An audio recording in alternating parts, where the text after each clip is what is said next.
boxing fans, to another great show with Sean on boxing. Can you believe that this guy, who's probably made about 50 videos on his channel's whole time frame, shitting on and hating on Gennady Golovkin? This is literally a guy that said that Sergio Martinez should duck Golovkin. This is literally the guy that said Cotto should duck Golovkin. This is literally the guy that said Canelo Alvarez should duck Golovkin. This is the guy on record that said that Canelo Alvarez lost that fight to Gennady Golovkin. Yet he still wants to somehow disparage and hate on Golovkin, a guy who currently, after his professional boxing career, is now trying to save amateur boxing in the Olympics. A guy that's still contributing to the sport of boxing, even as a millionaire and rich retired fighter from the sport, right? This was a guy who ducked the 154-pound fighters, Charlo, Andrade, and Lara. Yet these four fighters that were champions at the same time at 154 pounds, none of them tried to unify against each other. So these fighters that were afraid to fight one another were real challenges for Golovkin, all of whom have basically been exposed. Oh, this is the guy that ducked Andre Ward, a guy that was literally coming out of retirement, had contract issues with his promoter, and Golovkin, of course, was chasing big money fights. That was not Andre Ward. But this guy's overrated. This two-time middleweight champion who has been unified both occasions, had over 11 successful title defenses. This is not including his WBA regular titles, because then it'd be over 20 title defenses that he successfully had the highest KO percentage in middleweight boxing champion history, right?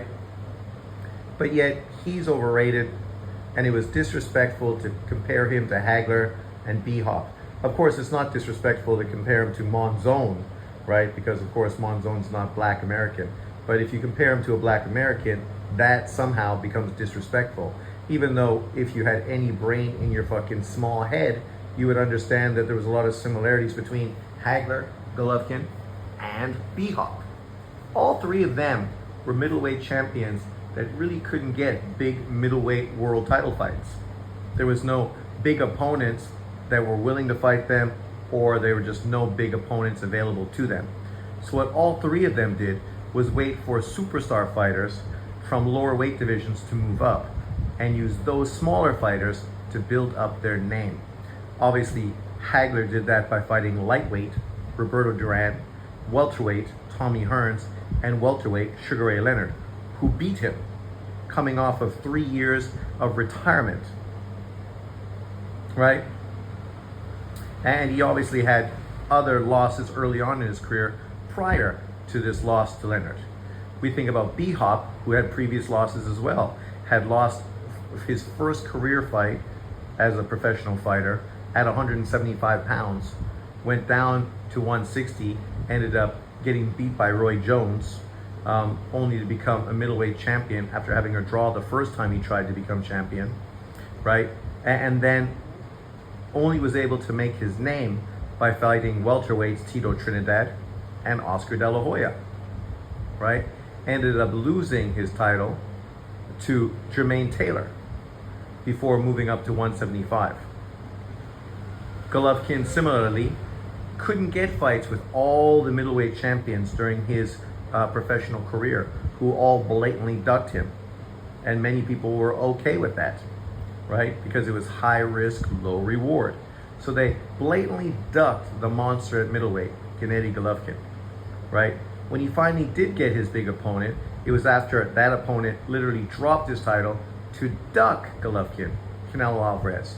And when he did fight him, everybody feels that Golovkin rightfully deserved to win the first fight with Canelo Alvarez and was blatantly robbed in Vegas, just like Vegas judges consistently do to European fighters, Kovalev, Lomachenko, two other examples of champions that got robbed in Vegas, just like Golovkin did, right? Then went on, of course, to rematch Canelo Alvarez, who had failed a PED test. So people are all bent out of shape and in their feelings because Devin Haney lost to Ryan Garcia, who was caught using PEDs. And it's a big deal. Oh my God, it's disgusting. Holy shit, it's racist. Yet these same people never bring up the fact that Canelo Alvarez was using PEDs when he was fighting Gennady Golovkin. That's not disgusting. That's not terrible. That's not something where Golovkin should sue Canelo Alvarez, right? The hypocrisy from these so-called boxing fans. We understand why they dick ride Haney, because he's black like them. Golovkin is a guy that's not like them. So they literally have went out of their way to do nothing but hate and criticize him throughout his whole career. So who's surprised? Not me. Let me know what you think about Gennady Golovkin. Where would you rank him all-time middleweight top 10?